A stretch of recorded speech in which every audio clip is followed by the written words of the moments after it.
கிரகப்பிரவேச வீட்டில் கார்த்திகேயனை பார்த்தபோது மனசு நறுக்கென தைத்தது. பக்கத்தில் திரும்பி நிர்மலாவை பார்க்க அவளும் சொல்லி வைத்தது போலே என்னையே பார்த்தாள். நான் நினச்சேன் இவர் வருவாருன்னு. சரியா வந்துட்டாரு. இதோ பாருங்க, நீங்கள் பாட்டுக்கு தூரத்து சொந்தம், பால்ய சிநேகிதன், அது இதுன்னு அத்தனை விஷயத்தையும் சொல்லி வச்சிடாதீங்க. புயல் எச்சரிக்கை கொடியை பார்வையிலேயே நிர்மலா ஏற்றி விட்டிருக்கவே அவசரமாய் தலையை ஆட்டி வைத்தேன். என்னை பார்த்துவிட்டு கூட்டத்தை தாண்டி என் அருகிலே வந்தான் என் நண்பன். என்னிடம் ஆவலாக வந்து, சுந்தரம் எப்படிரா இருக்க? காலையில் வந்ததிலிருந்தே உன்னைத்தான் தேடிட்டு இருக்கேன். நமச்சிவாயம் மாமா உன்னை கூப்பிடாம இருப்பாரா என்ன? அவருக்கு தான் உன் மேலே அத்தனை இஷ்டமாச்சே என ஆத்மார்த்தமாய் தழுவி கொண்டவன் நிர்மலாவை நலம் விசாரித்துவிட்டு குழந்தைகளிடம் படிப்பை பற்றி கேட்டுவிட்டு வேறு யாரோ உள்ளே வரவே அவர்களை காண நகர்ந்து போய்விட்டான். இத்தனை நேரம் சிரித்து கொண்டிருந்த நிர்மலா அவன் அப்படி நகர்ந்ததும் முகத்தில் இருந்த சிரிப்பை நிறுத்திவிட்டு குனிந்து என்னிடம் மறுபடியும் எச்சரிக்கை குரலில் எச்சரிக்கை விடுத்தாள். இந்த சிரிப்பு, விசாரிப்பு, கட்டிப்பிடி, வைத்தியம் இதெல்லாம் பார்த்து நான் இல்லாதப்போ அவரிடம் எதையும் சொல்லிடாதீங்க. அவர் ஒரு ராசி கெட்ட மனுஷன். இவனெல்லாம் இங்கே வரலைன்னு யார் அழுதா என முணங்கிக் கொண்டே இருக்கவே என் பார்வையை வேறு பக்கம் திருப்பிவிட்டு அமர்ந்து விட்டேன். கார்த்திகேயனை நினைத்தால் மனதிற்கு சங்கடமாகத்தான் இருந்தது. அவன் மீது சொந்தமும் சுற்றமும் குத்தி வைத்திருக்கும் முத்திரையின் மீது எனக்கு எந்த அபிப்பிராயமும் இல்லை. ஆனால் மொத்தமாக அப்படி சொல்வது தவறென்று சொல்ல முடியாத சூழ்நிலையில்தான் அவனுடைய சூழ்நிலை இருந்தது.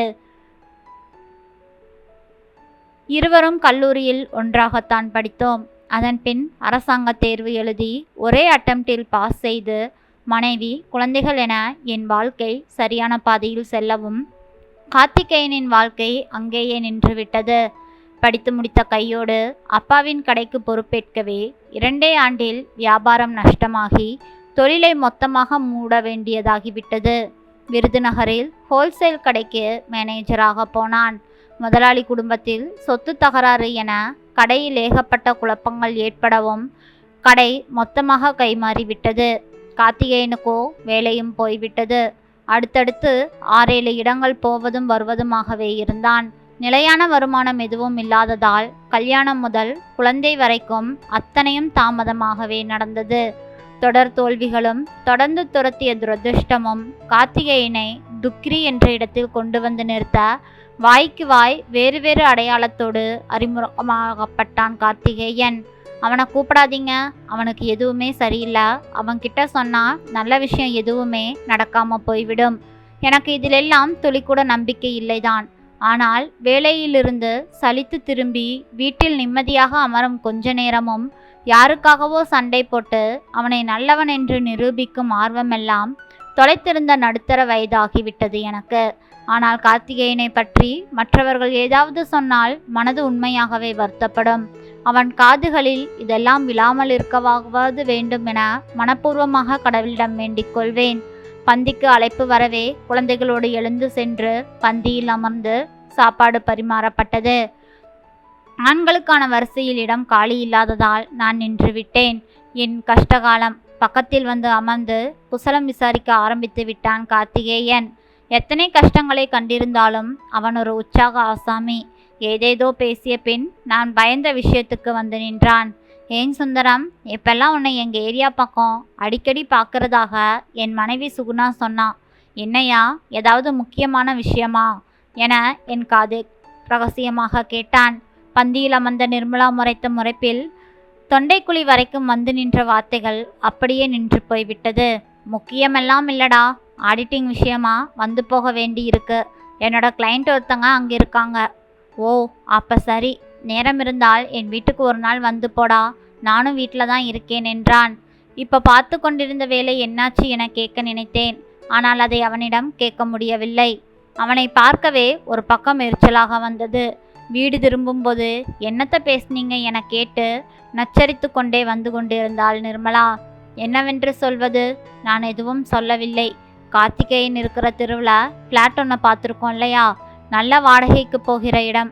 போன வாரம் பார்த்து பேசி 3 லட்சம் அட்வான்ஸும் கொடுத்துட்டு வந்திருக்கோம். அவனை பார்த்ததும் அவன் என்ன விஷயம்னு கேட்டும் நாம் சொல்லாமல் இருக்கோம்.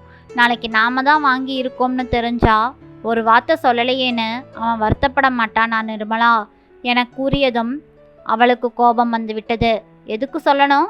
அதுவும் அவரோட ராசியும் சூழ்நிலையும் நல்லா தெரிஞ்சு தூரத்து சொந்தம் எப்பயோ பார்க்கிற நண்பன்னு இந்த விஷயத்த சொல்லணுமா என்ன? வீடு வந்து வெகு நேரமாகியும் நிர்மலா கரித்து கொண்டே இருந்தாள். 15 நாட்கள் சென்றிருக்கும். லோன் விஷயமாய் அலைந்துவிட்டு நானும் நிர்மலாவும் வந்து கொண்டிருந்தோம். ஃப்ளாட் உரிமையாளரை மரியாதை நிமித்தமாக பார்த்துவிட்டு போகலாமே என்றாள் நிர்மலா. அங்கு சென்றபோது வீடு பூட்டி கிடந்தது. மனதில் லேசான குழப்பம். 2 நாள் முன்பு வந்தபோதும் பூட்டித்தான் கிடந்தது. நமக்கு அக்ரிமெண்ட் முடிய இன்னும் நாள் இருக்கு இல்லையா? அதனால் அவங்க கூட வெளியில் போயிருக்கலாம். இது பரவாயில்ல, வாங்க மறுமுறை வந்து பார்த்து கொள்ளலாம் என நிர்மலா கூறினாள். தனக்குத்தானே ஆறுதல் சொல்லிக்கொண்டு நடந்து கொண்டே இருந்தாள் நிர்மலா. சுந்தரம் என அழைத்தபடி ஏதோ முட்டு சந்திலிருந்து கார்த்திகேயன் என்னை பார்த்துவிட்டு வந்து நிற்கவும் நிர்மலா முகத்தில் எள்ளும் கொள்ளும் பயங்கரமாக வெடித்தது. பக்கத்துல தாண்டா என் வீடு, வந்துட்டு போங்களேன். மறுக்க முடியாமல் இருவரும் அவனை பின்தொடர்ந்தோம். வீட்டின் சூழ்நிலை அவ்வளவு ரம்மியமாக இல்லை. ஆனால் ஒரு துளி கூட அங்கு யார் முகத்திலும் சந்தோஷமில்லை. மனைவிக்கு 3 மாதம் முன் ஒரு சின்ன ஆப்ரேஷன் நடந்திருக்கு. அதனால் அவங்க ரெஸ்ட்டில் இருக்காங்க. நான் அதனால் வேலையை விட்டாச்சு. 2 குழந்தை பிறந்தாச்சு. இப்போ அவள் உடல்நிலை தான் முக்கியம்னு பிளானும் செஞ்சாச்சு. இதில் என்ன நன்மைன்னு கேட்குறீங்களா? நான் நல்லா சமையல் செய்ய கற்றுக்கிட்டேன். இருங்க, டீ போட்டு எடுத்துகிட்டு வரேன், பேசிகிட்டு இருங்க என அவன் உள்ளே சொல்லவும் எனக்கு அவனின் உற்சாகம் வியப்பாகவே இருந்தது. டீயோடு வந்தவனிடம், இப்போ பார்த்துக்கிட்டு இருந்த வேலையும் போயிடுச்சாமே, இப்படியே போயிட்டு இருந்தா எப்போ தான் வாழ்க்கையில் செட்டில் ஆகிறது கார்த்திகேயா? குழந்தைகள் வேறு வளர்ந்து கொண்டே இருக்காங்க இல்லையா என மரியாதை நிமித்தமாக குசலம் விசாரித்தேன். பார்க்குறவங்க நம்மளை ரொம்ப குறைவாக நினைப்பாங்க தானே என்றாள் நிர்மலா. நான் ஒரு துக்கிரி, என்கிட்ட சொன்னால் அந்த காரியம் நடக்காது, ராசி இல்லாதவன். இதானே மற்றவங்க என்னை பற்றி கணிச்சு வச்சிருக்கிறது. என்னை பற்றி மற்றவங்க என்ன நினைக்கிறாங்கன்னு எனக்கு அக்கறையே இல்லை சுந்தரம். நான் என்ன எதுவாக இருக்கணும்னு எனக்கு தெரியும். தோல்வி வெற்றியை வச்சு வாழ்க்கை அடையாளம் காணுங்கிறவங்க கருத்து தான் அது. எனக்கு அந்த கருத்தெல்லாம் அவசியமே இல்லை. 3வது மனுஷங்க எனக்கு என்ன பேர் தந்தால் என்ன? அதை பற்றி கவலைப்பட்டு கொண்டிருந்தால் வாழ்க்கையை எப்பத்தான் வாழ்கிறது?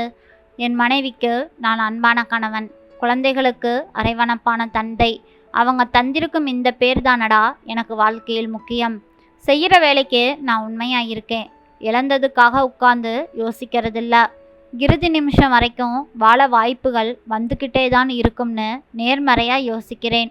இதோ மனைவி உடல்நிலைக்காக வேலையை விட்டுட்டேன். சமையலை கற்றுக்கிட்டாச்சு. இப்போது 3வது தெருவில் மெஸ் ஒன்று வாடகைக்கு வருது. அதை எடுத்து நடத்தலாம்னு ஒரு சிந்தனை ஓடிக்கிட்டு இருக்கு. விரைவிலே அதை செயல்படுத்திடுவேன். என்கிட்ட சொன்னால் நல்லது நடக்காதுன்னு நினச்சாங்கன்னா அதை என்கிட்ட சொல்லவே வேண்டாம். அடுத்தவங்க வாழ்க்கை பற்றியும் வசதி பற்றியும் தெரிஞ்சு நான் என்னத்தை செய்ய போகிறேன் என புன்முறுவலுடன் முடித்து கொண்டான். எனக்கு உறுத்தலாக இருந்தது. என்னையும் அப்படித்தானே அவன் யோசிச்சிருப்பான். சற்றென்று நிர்மலாவை ஏறிடாமல் ஃப்ளாட்டுக்கு அட்வான்ஸ் தந்திருக்கும் விஷயத்தை சொல்லி முடிக்கவே கார்த்திகேயனின் மூலம் வெள்ள கருத்து விட்டது. நான் தான் சொன்னேன்ல என்ற பாவனையில் நிர்மலா என்னை முறைக்கவும் நான் கார்த்திகேயனையே பார்த்தேன். அந்த மளிகை கடையை ஒட்டி இருக்கிற ஃப்ளாட்டா சுந்தரம்? அதில் ஏகப்பட்ட சிக்கல் இருக்கே. அந்த ஆளுக்கு 2 சம்சாரம், 2 குடும்பத்துக்கும் நடுவில் பெரிய வாரிசு யுத்தமே நடந்துக்கிட்டு இருக்கு. இதுக்கு முன்னே 2 பேர் அட்வான்ஸ் கொடுத்துட்டு இடத்த ரெஜிஸ்டர் பண்ண முடியாமல் பெரிய பிரச்சனையாகி அவங்க கொடுத்த அட்வான்ஸ் பணத்தையே ஏகப்பட்ட செலவு செஞ்சு போலீஸை வச்சு தான் காசை திருப்பி வாங்கினாங்க என கார்த்திகேயன் சொல்லி கொண்டிருக்கவே எனக்கு பயங்கரமாக தூக்கி வாரி போட்டு விட்டது. கிட்டத்தட்ட நிர்மலா மயக்கமாகியே போய்விட்டாள். எப்போது எப்படி கிளம்பி வீடு வந்தோம் என்றே தெரியவில்லை. எல்லாவற்றையும் விட கார்த்திகேயனின் நேர்மறை சிந்தனைகளும் தன்னம்பிக்கையும் எனக்கு மிகவும் பிடித்திருந்தது. வெற்றிகளை ரசிப்பது எல்லாம் பெரிய விஷயமே இல்லை. தோல்விகளையும் புறக்கணிப்புகளையும் வெகுவாக ரசிக்கும் அந்த மனோபாவம் எனக்கெல்லாம் சுட்டு போட்டாலும் வராது. ஃப்ளாட் உரிமையாளரை மறுபடியும் அழைத்து பார்த்து ஓய்ந்து போன பின் முன்னாடியே கார்த்திகேயன் கிட்ட சொல்லி இருந்தா நமக்கு இந்த கஷ்டம் வந்திருக்காதில்லைங்க என்றாள் நிர்மலா. அதற்கும் நான் பூம்பூம் மாடு தலையாட்டுவது போலவே ஆற்றாமையோடு தலையை பலமாக ஆட்டினேன். நாம் நினைப்பதெல்லாம் நடந்துவிட்டால் தெய்வம் ஏதுமில்லையே என்பது எத்தனை நிதர்சனமாக உண்மையாகிவிட்டது. தெரியாத பாதையில் புரியாத பயணமாகத்தான் வாழ்க்கை நகர்ந்து கொண்டிருக்கிறது. நாமும் அதில் பயணித்து கொண்டே இருப்போம். ஆம் நண்பர்களே, ஒருவர் வார்த்தைக்காக நாம் வாழ வேண்டிய அவசியமே இல்லை. நம்மை பற்றி மற்றவர்கள் என்ன கூறினாலும் அதை பற்றிய கவலை கொள்ளாமல் நமது வாழ்க்கை பயணத்தில் நாம் நகர்ந்து கொண்டேதான் இருக்கும். அதை பற்றி யோசித்து கொண்டிருந்தால் வாழ்க்கை பயணம் அங்கேயே நின்றுவிடும், சுவாரஸ்யமும் இல்லாமல் போய்விடும். நம் குடும்பத்தில் நாம் நல்லவர்களாக இருந்தால் போதும்.